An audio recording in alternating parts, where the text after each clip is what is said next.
Hello YouTube. I'm just going to give people a couple of minutes to arrive. I'm just finishing off a lovingly hand-presented Venn diagram, and then I'll be with you in just a second.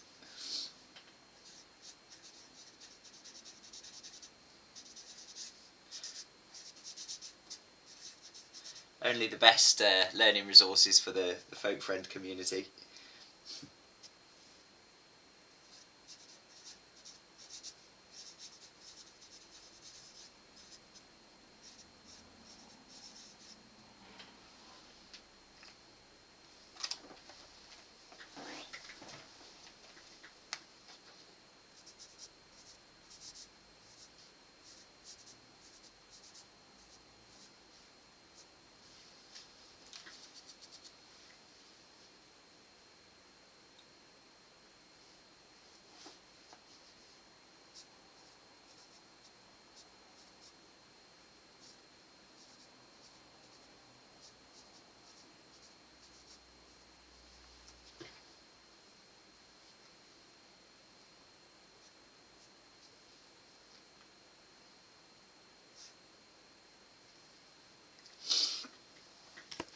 Excellent. Cool. Right, today's topic is going to be something that I covered very early on when I first started doing Folky Fridays, but I really don't think I did it justice. I've got some new things to say about it, and I've thought with it being New Year's resolutions season at the moment that now would be the time to address the topic of how to practice most efficiently. I'm sure there's loads of people out there that have said, this year I'm going to practice my guitar more than I did last year. That's one of the most common New Year's resolutions ever, I'm sure. Right up there with drink less and get more exercise. One of the first things that I'll say about that is quantify. You know, if you say I'm going to do more practice, if you did hardly any practice before, then practicing once a week is better than nothing. But it's much better to say I'm going to do practice every day, and it's going to be for 15 minutes every day as a minimum, you know. Or I'll do it 6 days out of 7, I'll have 1 day off, or something like that. Because consistency is much more important than hours put in. You know, if you put in 10 hours on 1 day, then your hands are going to be knackered, and then you'll forget it all by the next week when you practice again, and then you'll get increasingly frustrated. So there's not really much point setting yourself these like really long time frames to practice in. It's much more important to do a short burst every day rather than hours and hours once a week, for example. Before we get on to my kind of main practice tips for the best ways to practice and cut out unnecessary time wastes, I just wanted to show you this lovingly hand-rendered Venn diagram that I've just been working on. Not sure if you can see that there. This is kind of how I think of folk music, you know, on the guitar. This is like the main areas of study. The way I see it, you can split all of folk guitar into a combination of 3 things, and those 3 things are, in order from most important to least important. The most important is ear training. If your ear is good, then all the rest will come by itself over time. So the most important thing you can do is develop your ear. Once your ear is good, you can kind of hear a tune and work out from playing through the chords that you know, work out that the tune is in either G major or D major or E minor or whatever. Then the next step is the practical stuff, so things like learning the strumming patterns would be a very good starting point for that. Then the next level would be learning some scale shapes, maybe practicing changing between the chords, maybe learning some more advanced rhythmic variations like triplets and those kind of things. So those all come under the practical bubble, if you like. And the other bubble then, the third most important, but very important still, but maybe not quite as important as the other 2, is music theory. And that's all the stuff like just understanding how the modes work, how they fit together, where they come from, understanding why you can use a C major 9 or a C major 13 instead of a C major chord if you're in the key of C, you know, those kinds of things, and learning a bit more about the things that fundamentally make music work, like the physics and all that stuff. I mean, all that stuff I find absolutely fascinating intellectually, but you don't necessarily need to understand all that or to know loads about the history or anything in order to be a good folk guitarist. You kind of just get into that. I imagine you'll find you get into that over time, because intellectually it's interesting and it will make you a better guitarist. But if you ask me, will I become a better guitarist faster by practicing changing between G and D, or by understanding how frequency ratios work and what, harmonic interference is and those kind of things? I would say, well, obviously you're going to get better faster by practicing G and D, if you're a beginner. So yeah, that's my kind of first point, is that ear training is the most important thing you can do. Then practical basics like chord changes, strumming, practicing playing through scale shapes as well. And then after that, in-depth music theory, a real understanding of all the building blocks will then take you to the next level once you've got your head around the first two things. With that in mind then, I've got a few exercises that I'd like to suggest, and then afterwards I'm going to talk about a little bit about how you can keep yourself motivated and measure your progress over time in order to stop wasting as much time on just noodling or going down little side roads and forgetting what your original goal was and stuff like that. So with the ear training, I did put a section in my first book, Backing Guitar Techniques for Traditional Celtic Music, which I don't actually have a copy of at the moment because I've sold out in the shop at the moment, but it's available through folkfriend.co.uk, and I'm sure most of you have it. I put a section in that book all about how you could train your ears, and it had all sorts of exercises in it. And so I'll run you through some of those for people that haven't been here before. Just quickly, sorry, I've only just got the chat. So hello to Ice Locus, welcome back. Hello to Yvonne, good to see you back. Hello to Keith, hello to Edward. Thank you all very much for tuning in, much appreciated. It's nice to see you all. And thanks to everyone else who's lurking there as well and hasn't said hello. Pop up in the box and say hello if you're out there. It'd be nice to see who we've got online. So yeah, with the ear training, I mean, obviously the first thing you can do is listen to loads of tunes. Listen to as much folk music as you can. Listen to as much other music as well. Goes without saying, really. But then when you're listening to a tune, just think to yourself, is this tune major or minor? Is it kind of bright and cheery, or is it dark? And then the next level of that is you really need to get your head around the sounds of the modes. I've talked about this all the time. There's 4 modes that are used in Celtic music: Ionian, Dorian, Mixolydian and Aeolian. 2 of those are majory, that's the Ionian and the Mixolydian. But the Mixolydian... Hello David, thanks for tuning in. The Mixolydian is very easily recognisable because it's bluesy and cheeky. So when you're listening to a song, if it sounds like just standard happy song,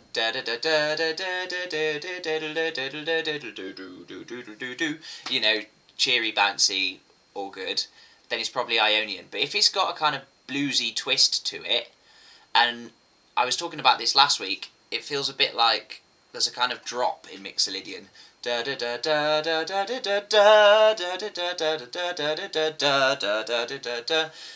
Mixolydian kind of goes ka-chunk.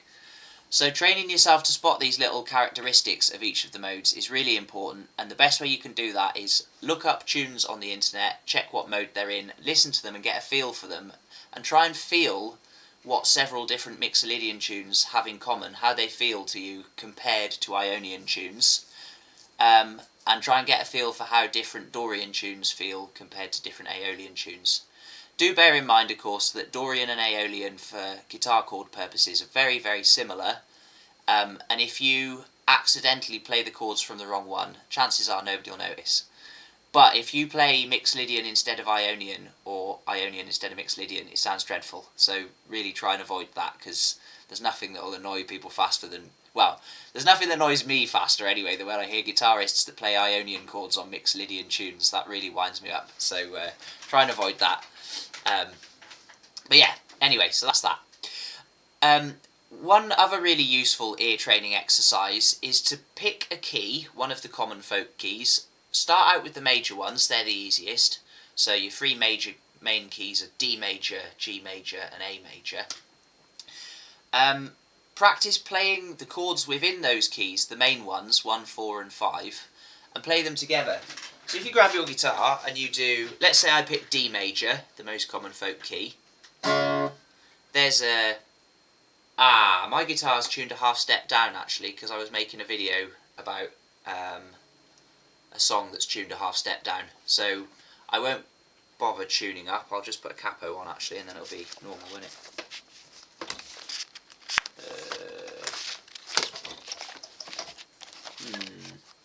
Where are we? Here we go. I think that's standard. It might be there.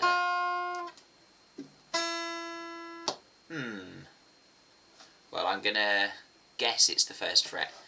If I'm tuned a semitone below where you think I should be, then you know, it doesn't actually matter, because what you're listening for is intervals, not specific notes.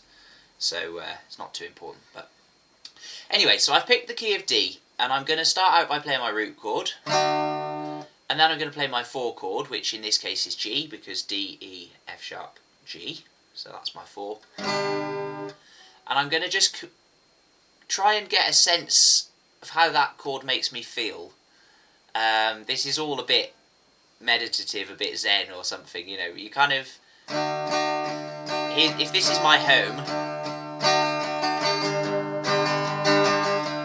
I feel like the G kind of draws you away, you know.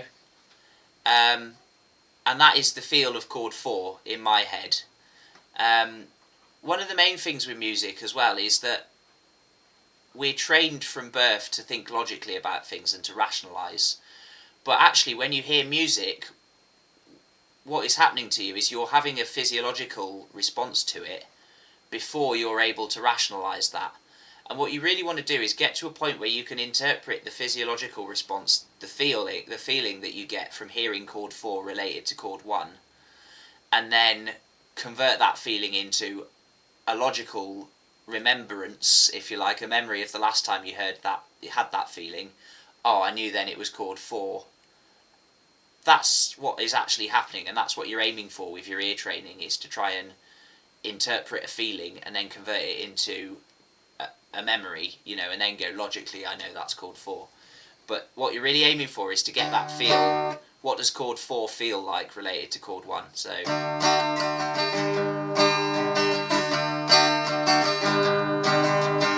and then you do the same thing with chord 5. So to me, this is going to sound a bit daft, it's just how I kind of visualise it. Chord 4 is, if here's my root chord 4's kind of over there, and chord 1's like bum bum bum, bum bum bum, dum dum da ba da ba rum bum ba ba da ba bum bum bum. If you see what I mean. It doesn't matter how you visualise it or how you feel about it, you may feel differently, but undoubtedly chord 4 compared to chord 1 will have a certain feeling, and that feeling will be the same no matter what your chord 1 is and no matter what your chord 4 is, because intervals are what makes music feel a certain way. The actual notes aren't important, but the gaps between them are. So then you can take that exercise and do it in G as well. So if my G is my root chord, chord 1, then chord 4 is C, so I'm going to do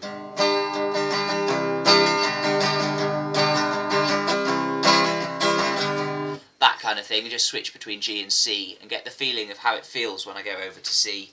And then my D is chord 5, so there, going from chord 5 back to 1, I've gone ba ba bum bum, and it's got that very definite ending kind of feeling to it, finished. So that is really, really useful. You can take that exercise and apply it in the other modes as well, but I would say only do that once you've got really good at knowing in your head how the other chords are going to feel related to a root chord in a major key. But then you can take it and you can do it in Dorian. So if I was in A Dorian, for example, chord 1 is A minor. You'll have to excuse the fact that I'm playing not a very good guitar today, because I've lent mine to a friend, so this one is in need of some setting up at the moment.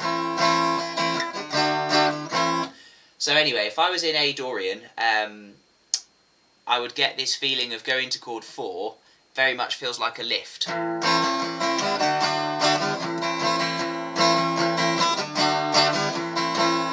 And chord 5, on the other hand,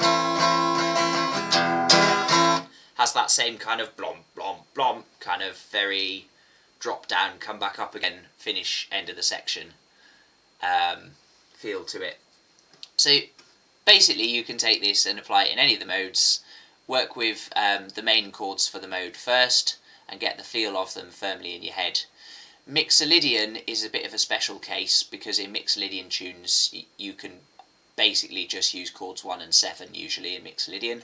So in Mixolydian you really only need to be able to feel 2 chords. And where this is then going to come in really useful is when you hear a tune, the way that you pick chords by ear for a tune, it's like you're just listening to the dominant beats of the tune in order to select chords. And those are the ones that your foot taps on. So if you hear a tune where you've got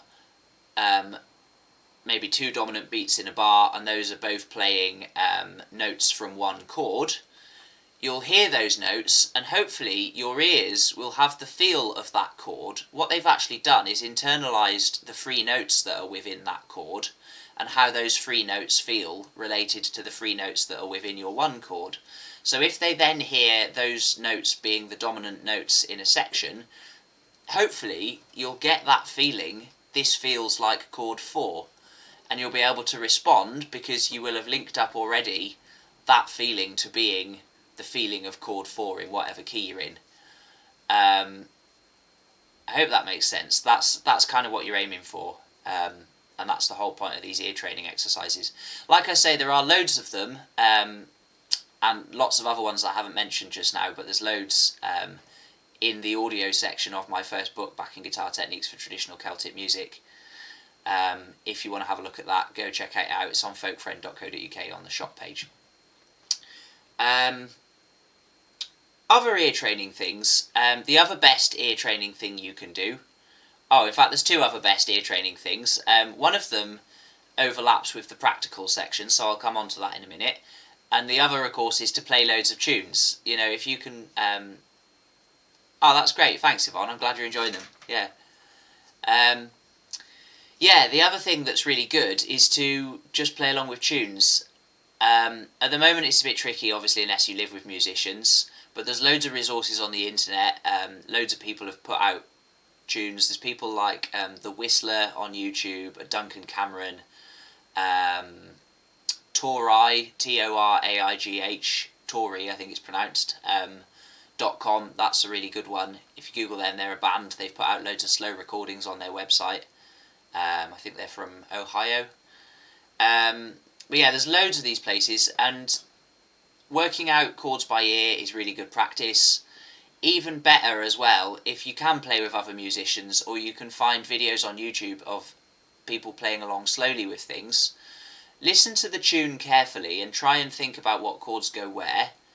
But also listen to the guitar backing and try and think in your head.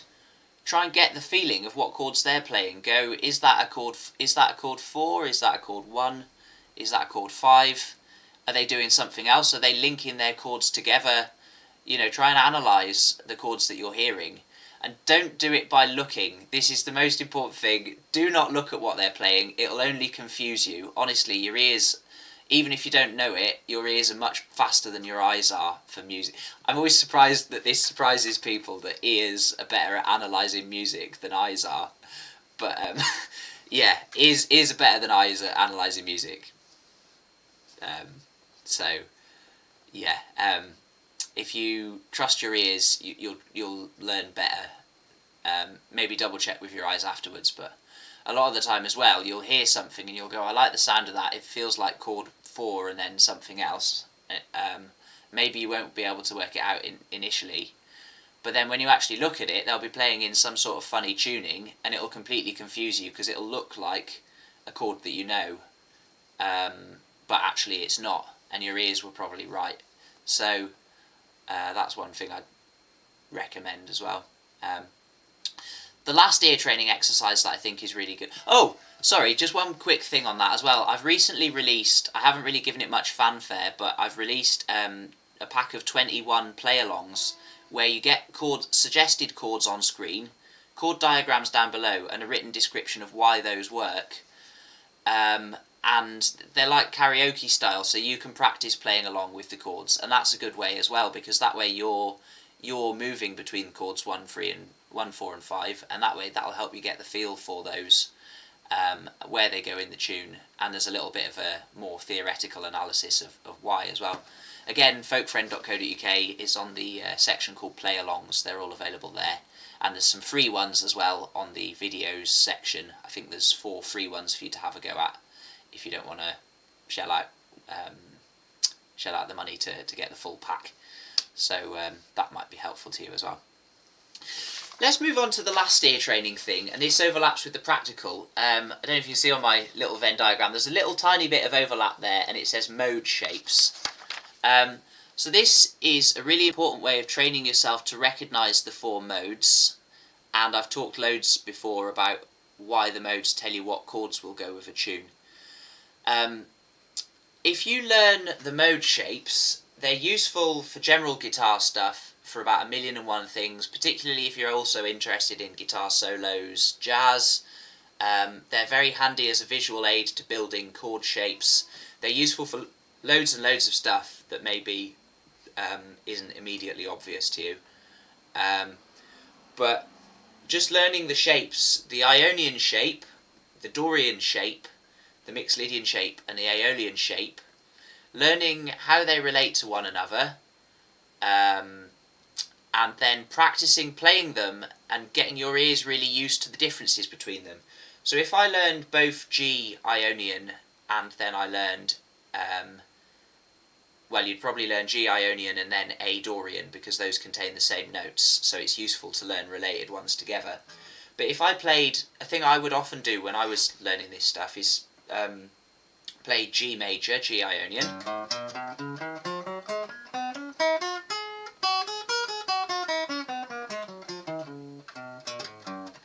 and then after that I'd play another mode. So I'd pick, let's say I pick Dorian, because I was just talking about it. I'll play G Dorian now.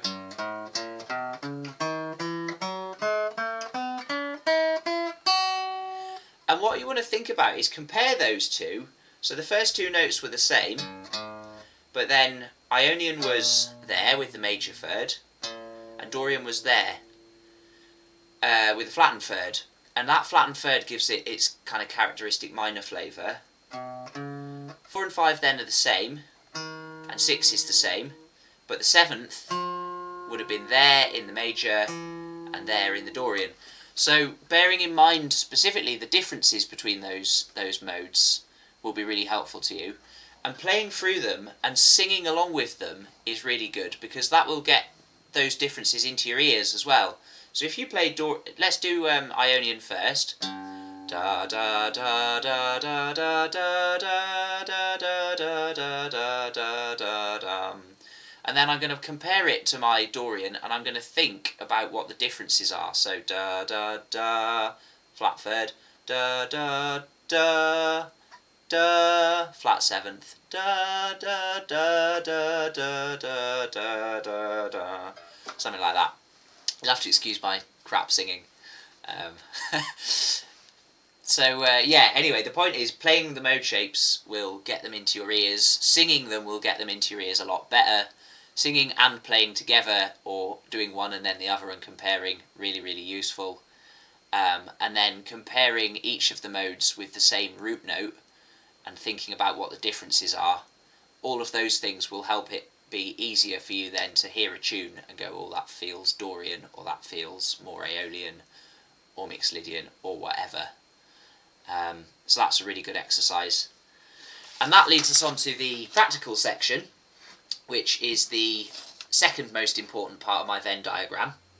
Gosh, I'm going to have to hurry up, aren't I? Because otherwise we'll be here all night. The mode shapes are a practical thing. They are not what I would say is the first practical thing to learn as a guitarist. The first thing to learn in the practical section is the Strumming Patterns course. finger picking patterns as well for the classic rhythms if you're into that kind of thing. And then you want to practice learning the chords that go together. And so for the main keys it's going to be G, C and D, or D, G and A, or A, D and E, and just getting used to practicing between those at speed. Then the thing to do would be just take a little bit from the theory section, because you need to keep all these things running in parallel. The theory section will teach you things like why certain chords go together, and you can find that in detail on my video, the Beginner's Guide to Celtic Music Theory. There's 2 parts to that, and that shows you everything about how the chords work and why they go with certain modes, exactly how the modes work as well. That's all on there. As well as that, you can use the mode wheel, of course, if you've got one of these. Again, folkfriend.co.uk, they show you all the chords that go with a tune in any mode, and all the notes in the mode as well. But then, a practical thing that's a really good exercise is to pick a key or a mode. So I'm going to do, let's do A major for an example. So my mode wheel says that A major contains A major, B minor, C sharp minor, D major, E major, F sharp minor. So I would take that set of chords, I'd try and memorise them as much as possible, because that's my complete set of chord options for the key. But then for the practical part, I would use a strumming pattern that I'm working on, like maybe the jig rhythm, and I would play through the whole scale. And I would, if I know multiple places I can play those chords, I'd practice as many different chords as well. So like for D major, for example, could play it there, or I could play it with a bar chord if I was ending up there on the neck, that kind of thing.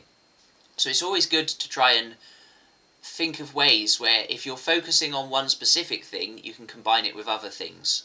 So don't just practice playing your chord scale, practice playing it with the jig rhythm, for example, and try and use different voicings of the chords if you know some. If you don't, I'll come on to how you can practice working those out in a minute. But so my exercise would go something like,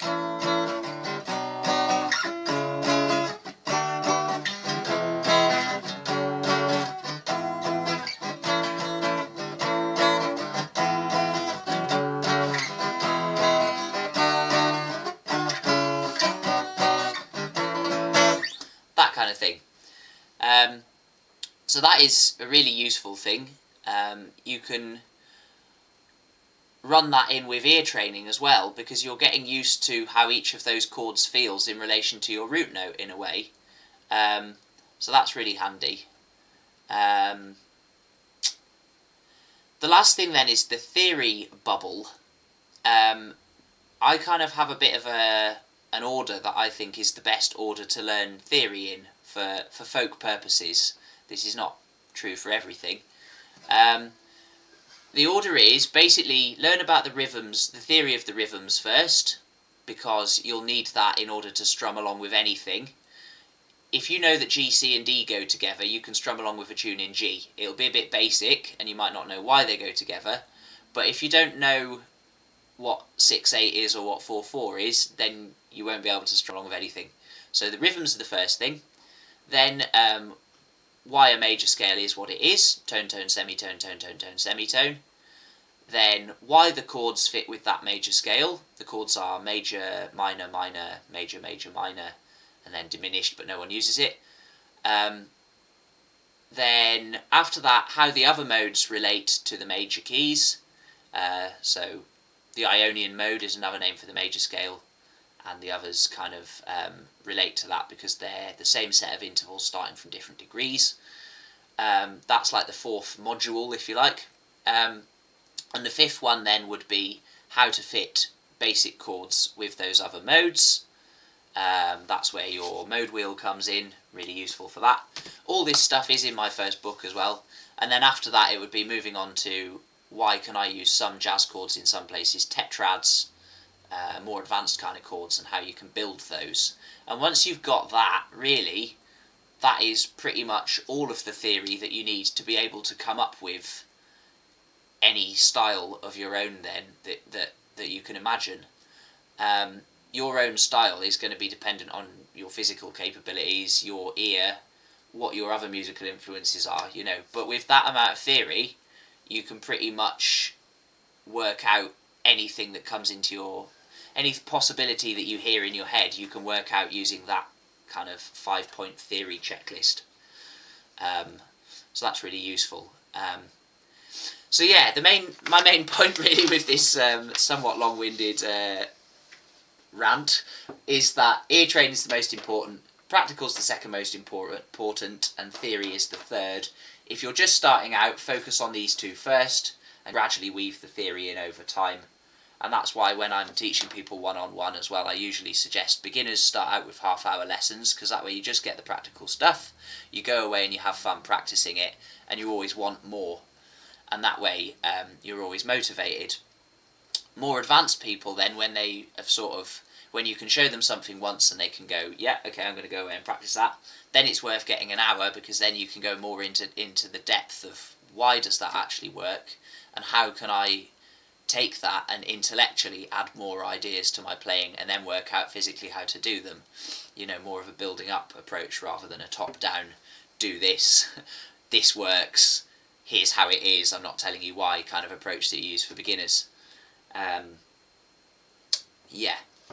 Talking of motivation, that leads me on to the other thing that I wanted to talk about, which is how you can streamline your practice time, how you can measure what you've achieved, how you can work out what you want to achieve next, and how you can bring all that together to keep yourself motivated and having fun playing the guitar, and not get bogged down or feel like you're not progressing.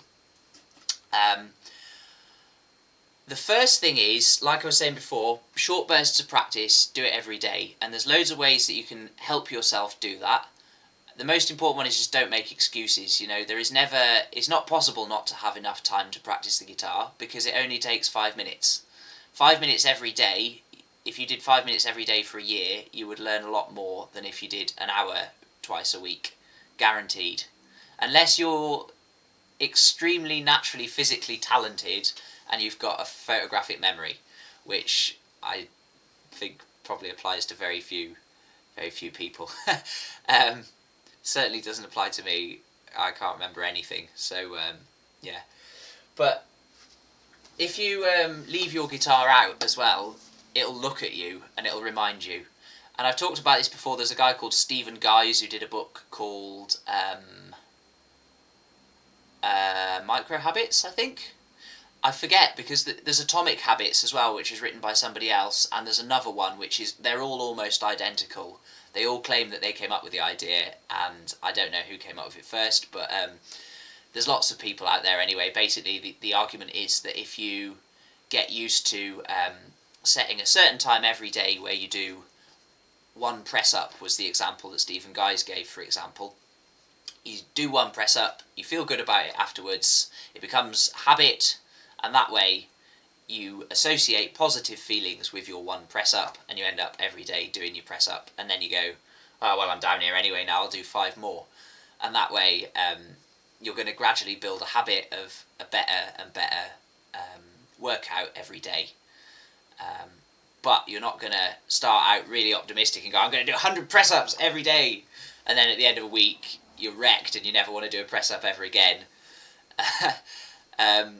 So yeah, that's the point of it, basically, is to build a habit and then load the habit up till you are making better leverage on that habit, you know.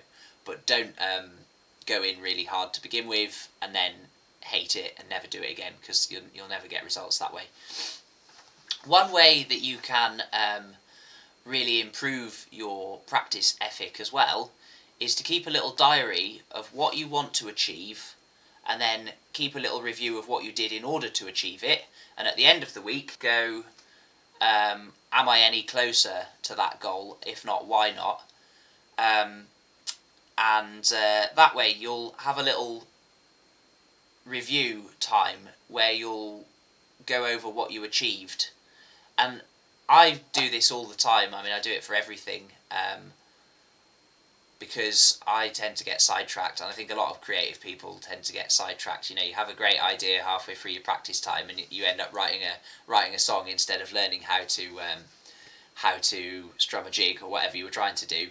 And it's all very nice, you know, it's great that you've written a song, but you probably won't finish the song because halfway through the song you'll probably have another great idea for how you could find a novel way of making tea or something, you know, and then by the end of the day your whole house is a mess, you've begun about 12 projects, not much achieved. That's what I tend to do. So what I do now is I actually invented the guitar practice diary, which is this, which uses a framework that I kind of use for running the shop and the business and things like that. I can show you my framework for the shop actually, because it's exactly the same thing as the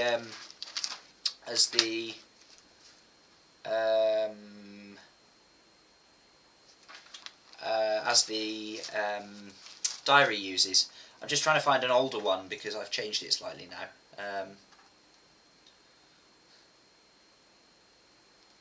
So basically, the important part is the bit at the top where it says how many lessons last week, because that's like my focus generally if I'm teaching is, you know, getting more clients obviously.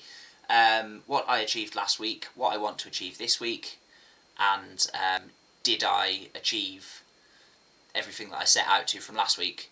And then it has little regular jobs as well, like have you done your posters for this week, have you written a blog, have you put out this week's YouTube video, what's next week's video going to be, all those kind of things. That is replicated in a much more guitar specific way in the practice diary. You can make one of these yourself, or you can buy the Folk Friend practice diary off Amazon, which is useful. And I designed it specifically so that you wouldn't have to buy a new one every year, and so that you wouldn't waste loads of paper if you had a little break or something, or you went on holiday. So you can put your own month and week on it, and that way you don't end up having to buy a new one all the time. You know, I'm not trying to rip people off, I just think it is useful. So what it says, what I achieved last week, what I want to achieve this week, and then you keep a diary of how you practiced each day. If you look at it and you see a blank day, then you have my full permission to kick yourself, go, you should have practiced, you lazy bugger.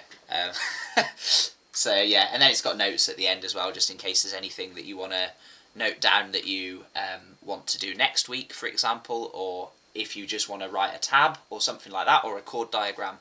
And as well as that, I've actually designed this so that all of the notes boxes and the diary pages are in the shape of chord diagrams and tab diagrams. So they've got 6 lines going across, and they've got, I think it's 24 frets going that way.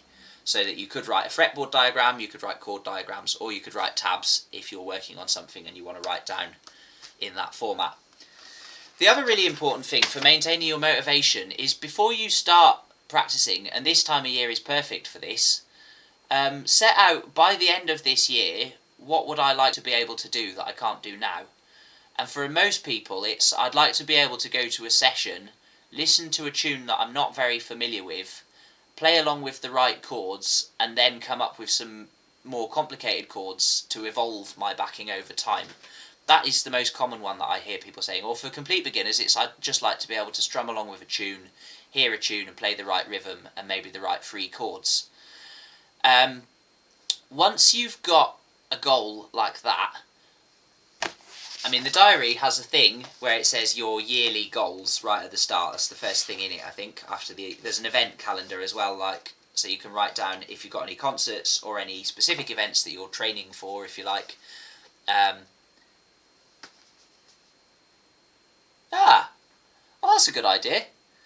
Brian says the grids in the diary are great for putting in chords in bars. Underneath that I put the chord shape to use, so it's all together very useful. That's a cool idea actually, Brian, because I hadn't really thought of using it for writing out possibilities for chord options. But of course it's a grid, isn't it? So it worked perfectly well for that, because you just block it off into 8s and away you go. That's cool. Yeah, cheers for that.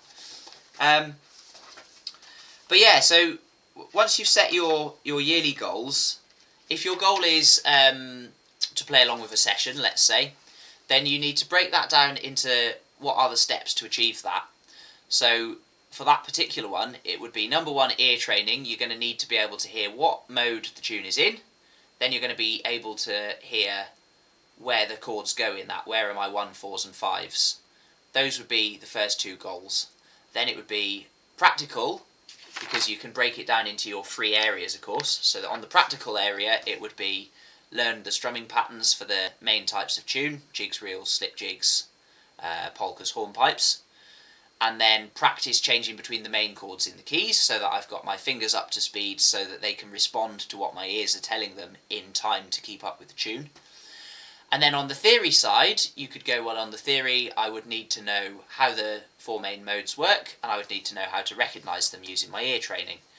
And then I would need to know what the 3 main chords for each of those are. And so that's given me a list of 6 things to do, 2 in each area. Ear training, it's learn the relationships between the chords and learn to recognise the modes. Practical, it's practice playing my main chords for each of the main folky keys, get used to changing between those. And the other one was learn all the strumming patterns for the main types of tunes, the 5 main rhythms.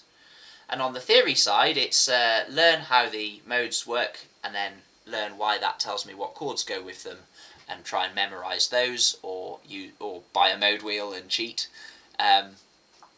So that way you've got 6 definite goals, and now what you can do is say, what is the order in which to do those? What's the logical progression of those? And that way you're not going to be getting sidetracked. You can... Ooh... I like that. Yvonne says, if something becomes a daily micro-habit, you don't have to decide to do it every day, because, of course, it's a habit, so you're doing it automatically. That saves a lot of neural bandwidth and energy, apparently. Yeah.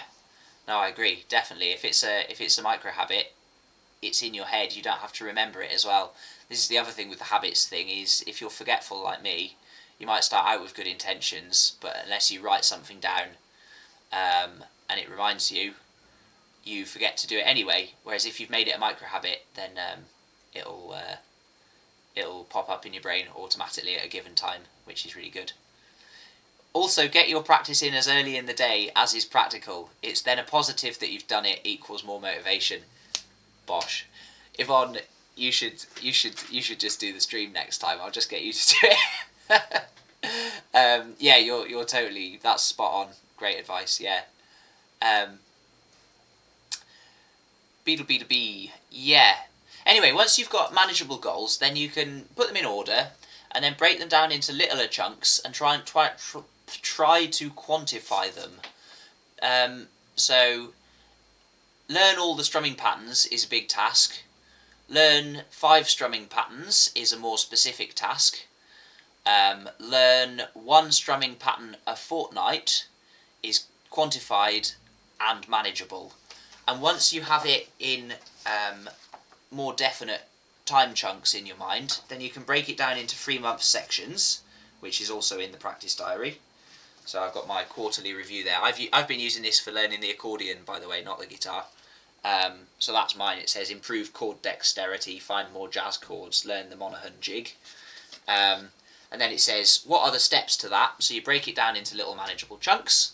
So for your strumming patterns, it might be learn the jig strumming pattern, then practice it till fluent, and then practice playing it with 3 basic chords, practice playing it along with a tune. 4 manageable steps, and I can set a guide to myself for how long that should take, probably a week for the first one, 2 weeks for the second one, another week for the third one, and so on. And that way, then I can go to the diary section and I can write in on each week, this week, by the end of this week, you should have done this.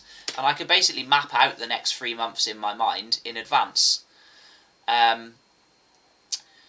Another thing is, if you are someone, again like me, who has too many projects on at the same time,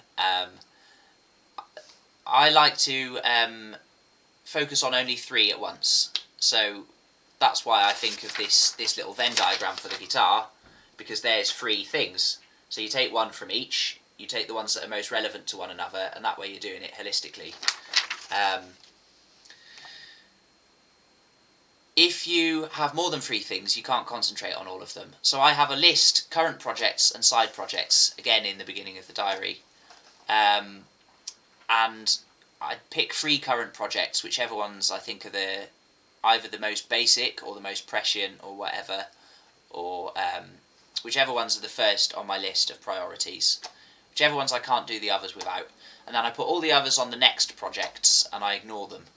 And that's really important when you're planning out your structure for the next couple of months, that you don't get sidetracked onto any of the others, that you focus the current ones till they're actually done. And that is why you have your weekly review where you go, what did I achieve last week? Did I hit the goals? If not, why not? Does that mean I need to change my plan? You know. But anyway, so yeah, that's my basic top tip for making your practice way more efficient. Focus down, quantify your goals, only focus on 3 of them at a time tops. Think about the 3 areas, practical, ear training and theory, and consider whether you're addressing all of them, and if you're not, add more of whichever one you're not addressing. And then use a monthly, a 3-monthly and a yearly goal breakdown in order to keep yourself on target. And at the end of every single week, go through and go, did I achieve what I set out to last week? Pat yourself on the back if so. And if you didn't, ask why not. And if the answer is because I didn't practice, then give yourself a kick and tell yourself to make a micro habit of 10 minutes every morning. And that's it really. That's, if you do all those things and you're still not getting better on the guitar, you've got no hands, or no, I mean, I don't know. I don't think it's possible to do all those things and not get better. I've never seen anybody that honestly does all those things and isn't improving fast. So yeah, that's it really. Sorry this has been a bit of a talky episode today, but I hope it's been helpful to some of you. I know, like Brian and Yvonne, I know you've already got practice diaries, and I'm sure other people watching will have as well. If you do want one though, they're on Amazon. I'll put a link in the box just now so you can grab one of those if you are looking for a way to make your practice more productive. You can find them on folkfriend.co.uk as well. Loads of good stuff on there. All my free videos are on there. Check it out. You can sign up for the mailing list as well, and you'll get odd emails about free stuff. I send an email about free stuff about once every month and a half or so when I get round to it. Occasionally you'll get one to remind you if there's a particularly good episode of Folky Fridays on or something like that. But I don't send many emails. I probably send, yeah, at most one a fortnight, I'd say. If you do wish to unsubscribe from the mailing list, by the way, I quite understand. Just send me an email that says unsubscribe. You know, you don't have to go any further than that, as some people have recently.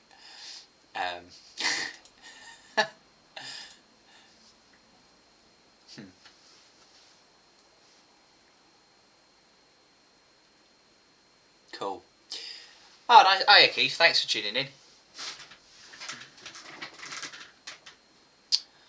Cool. Yeah, that's about it from me for today then, unless anyone's got any particular questions about anything. As ever, if you've got any things you'd like to see videos about on the channel, I'm always happy to take requests, even if it's something I've already covered that you just want more detail on, or any particular guitarists you'd like to know about their styles. I do plan to do lots more of those kinds of videos this year. I've had a lot of people recently requesting songs as well, so tomorrow I will have one out about a John Fahey song called Sligo River Blues. So yeah, if you've got any songs you really like the picking on or something like that, I can have a look at those as well. Yeah, anything like that, just drop me an email anyway. It's info@folkfriend.co.uk or info@finaleguitar.co.uk, and I'll get back to you. Nice one. That's it for tonight then. Thank you all very much for tuning in. Check out the Folk Friend Facebook, check out folkfriend.co.uk, subscribe as always, and I will see you next weekend, same time.